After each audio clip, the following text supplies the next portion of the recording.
ಖಂಡಿತವಾದ ಮಾತಿದು. ನಾನು ಇವತ್ತನೇ ಅವ್ರ ಮೊಮ್ಮಗಳಿಗೆ ಅವ್ರ ಸೊಸೆಗೆ ಹೇಳಿ ಬಂದೆ, ಜಾನಕಿ ಅಮ್ಮ ಥರ A great singer. She was the Nightingale of south India. ಯಾಕಂದರೆ ನಮಗೆ ಇಂಡಿಯಾದಲ್ಲಿ ಬರೀ ಲತಾ ಮಂಗೇಶ್ಕರ್ ಬಗ್ಗೆ ಜಾಸ್ತಿ ಮಾತಾಡ್ತಾ ಇದ್ವಿ, but Janaki Amma is nothing less than Lata Mangeshkar. ನಮಗೆ ತುಂಬ ಹೆಮ್ಮೆಯಾದ ಒಂದು ಸಿಂಗರ್. ಎಲ್ಲ ಭಾಷೆಯಲ್ಲಿ ಹಾಡಿದ್ದಾರೆ. ಎಸ್ಪೆಷಲಿ ಕನ್ನಡದಲ್ಲಿ ಅವ್ರು ಕೊಟ್ಟಿರೋಂಥ ಹಿಟ್ಸ್ ಆ ಥರ ಅಲ್ಲ. ಅದೇ ಹೇಳಿದೆ, ನಾವಾಗಲಿ ಅವರಾಗಲಿ ನಾವೆಲ್ಲರೂ ಫಾರ್ ದ್ವಾರಕೀಶೋರ್, ನಮ್ಮಪ್ಪ ದ್ವಾರಕೀಶೋರ್ ಥರ, ಜಾನಕಿ ಅಮ್ಮ ಥರ ಅವರೆಲ್ಲ ಲೆಗಸೀಸ್ನ they have left a big legacy. ಅವರು ಹೋಗಿದ್ರು ಅವ್ರು ಮಾಡಿರೋ ಸಾಧನೆಗಳು, ಅವ್ರು ಮಾಡಿರೋ ಕೆಲಸಗಳು ಎಲ್ಲ ನಮ್ಮ ಜೊತೆನೇ ಇರುತ್ತೆ ಎವರ್ಲೆಲ್ಲ. ಈಗ ಒಬ್ಬ ನಟ ಇಲ್ಲ ಅಂದರೆ ಅವ್ರ ಪಿಕ್ಚರ್ಗಳಿರುತ್ತೆ, ಅವ್ರ ಗಾಯಕಿ ಇಲ್ಲ ಅಂದರೆ ಅವ್ರು ಹಾಡಿರೋ ಹಾಡುಗಳಿದೆ. ನಾವು ಇದು ಹೇಳಿದೆ, ಎವ್ರಿ ಮೂಮೆಂಟ್, ಎವ್ರಿ ಸಾಂಗ್. ಎಷ್ಟು ಸಾಂಗು, ಐ ಥಿಂಕ್ ಮಿನಿಮಮ್ ಒಂದು 2,000 ಸಾಂಗ್ ಹಾಡಿರ್ಬೋದು ಅವರು, 2-3 ಸಾವಿರ.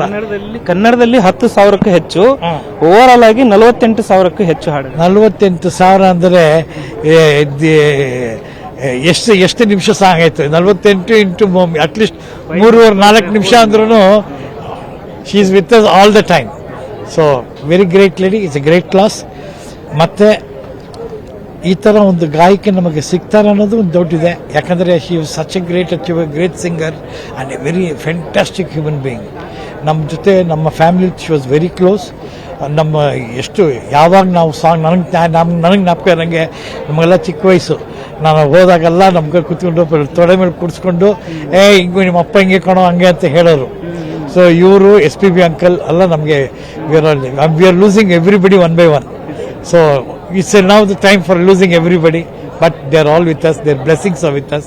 So ಅವರು ಏನು ಹೇಳಿದ್ದಾರೆ, ಏನು ಮಾಡಿದ್ದಾರೆ, ಆ ಮಾರ್ಗದಲ್ಲಿ ನಾವು ಹೋದರೆ ಸಾಕು, ಬೇರೆ ಏನು ಮಾಡೋದು ಬೇಡ.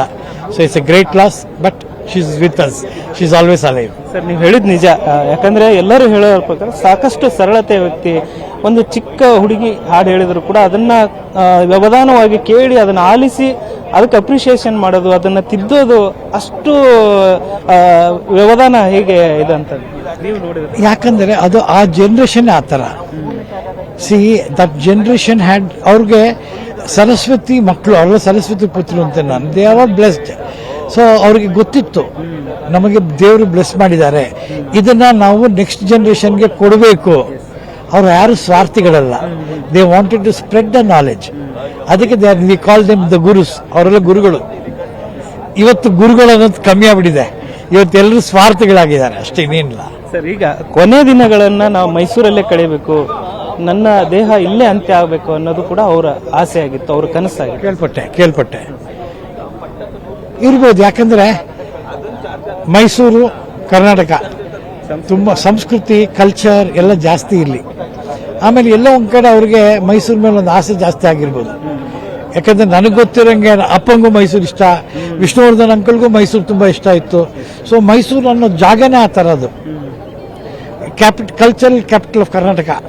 ಏನು ಮಾಡೋಕ್ಕಾಗಲ್ಲ. ತುಂಬ ಜನರಿಗೆ ಮೈಸೂರು ಇಷ್ಟ. ಈಗ ನಾನೇ ನನ್ನ ಹೆಂಡತಿಗೆ ಹೇಳ್ತಾ ಇದ್ದೆ, ಯಾರು ನಿಂದು ರಿಟೈರ್ಮೆಂಟ್ ಆದಮೇಲೆ ಮೈಸೂರಲ್ಲಿ ಸೆಟ್ಲ್ ಆಗೋಣ ಅಂತ. ನಾನು ಮೈಸೂರಿನವನು, ಸೊ ನನಗೆ ಮೈಸೂರು ಅಷ್ಟೇ. ಬಟ್ ಎಷ್ಟೊಂದು ಜನಕ್ಕೆ ಮೈಸೂರು ಅನ್ನೋದು ತುಂಬ ಇಷ್ಟವಾದ ಜಾಗ. ತಪ್ಪೇನಿಲ್ಲ, ಕಾವೇರಿ ಜಾಗ, ಎಲ್ಲರಿಗೂ ಇಲ್ಲಿರೋಕ್ಕೆ ಆಸೆ ಇದೆ.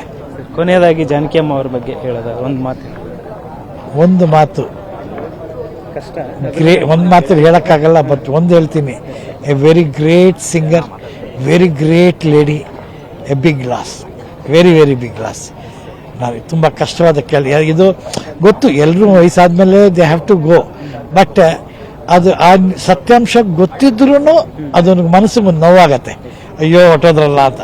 ಆ ಒಂದು ನೋವು ಯಾವತ್ತೂ ಇರುತ್ತೆ. Always alive with us, with our things.